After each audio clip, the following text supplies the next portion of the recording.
নমস্কাৰ আপোনালোক সকলোকে মোৰ YouTube channel DP info and গাইডৰ এই গুৰুত্বপূৰ্ণ ভিডিঅ'টোলৈ স্বাগতম জনাইছোঁ। ছাৰ বাইদেউসকল, এই ভিডিঅ'টোত অসম চৰকাৰৰ অধীনৰ ৰাজ্যিক কৰ্মচাৰীসকলৰ বাবে এটা অত্যন্ত দুখ খবৰ শ্বেয়াৰ কৰিব খুজিছোঁ। আচলতে এটা দুৰ্ভাগ্যজনক খবৰ।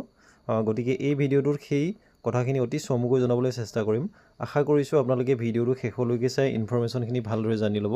লগতে ভিডিঅ'টোৰ ইনফৰ্মেশ্যনখিনি প্ৰতিগৰাকী কৰ্মচাৰীৰ লগত শ্বেয়াৰ কৰিব, যাতে সকলোৱে এই ক্ষেত্ৰত সাৱধানতা অৱলম্বন কৰিব পাৰে।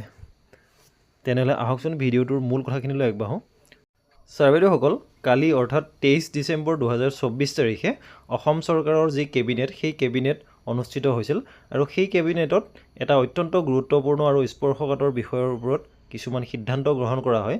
সেইটো হৈছে যে অৰুণোদয় যি আঁচনি, অৰুণোদয় আঁচনিসমূহ মূলতঃ দুখীয়া দৰিদ্ৰ শ্ৰেণীৰ লোকসকলক উপকৃত কৰিবৰ কাৰণে গ্ৰহণ কৰা চৰকাৰৰ এটা আঁচনি। কিন্তু কিছুমান চৰকাৰী কৰ্মচাৰীয়েও এই অৰুণোদয় আঁচনিৰ সুবিধা গ্ৰহণ কৰা ইতিমধ্যে বিভাগীয় দৃষ্টিগোচৰ হৈছে আৰু সেই সম্বন্ধে অসম চৰকাৰৰ কেবিনেটত ইতিমধ্যে সিদ্ধান্ত গ্ৰহণ কৰা হৈছে। বিষয়া কৰ্মচাৰীৰ বিৰুদ্ধে কঠোৰ ব্যৱস্থা। অৰুণোদয় আঁচনিয়ে সমাজৰ আৰ্থিকভাৱে অনগ্ৰসৰ লোকৰ বাবে অন্ত্যোদয়ৰ দৃষ্টিভংগীক বাস্তৱায়িত কৰি আমাৰ নাৰী শক্তিৰ সবলীকৰণত আত্মনিয়োগ কৰি আহিছে।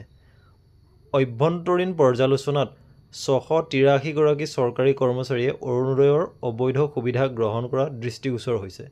অবৈধভাৱে অৰুণোদয়ৰ সুবিধা লোৱাৰ বাবে 683 গৰাকী কৰ্মচাৰীক বিভাগীয় তদন্ত আৰম্ভ কৰা আৰু কাৰণ দৰ্শোৱাৰ জাননী জাৰি কৰাত কেবিনেটে অনুমোদন জনাইছে। আচলতে এইটো এটা অত্যন্ত দুৰ্ভাগ্যজনক খবৰ, এটা লজ্জাৰ কথা। গতিকে এই ভিডিঅ'টোৰ জৰিয়তে আপোনালোকক এই কথাখিনি অতি চমুকৈ জনাবলৈ চেষ্টা কৰিলোঁ। অনুগ্ৰহ কৰি আপোনালোকৰ মন্তব্য প্ৰকাশ কৰিব বুলি আশা কৰিছোঁ। ধন্যবাদ।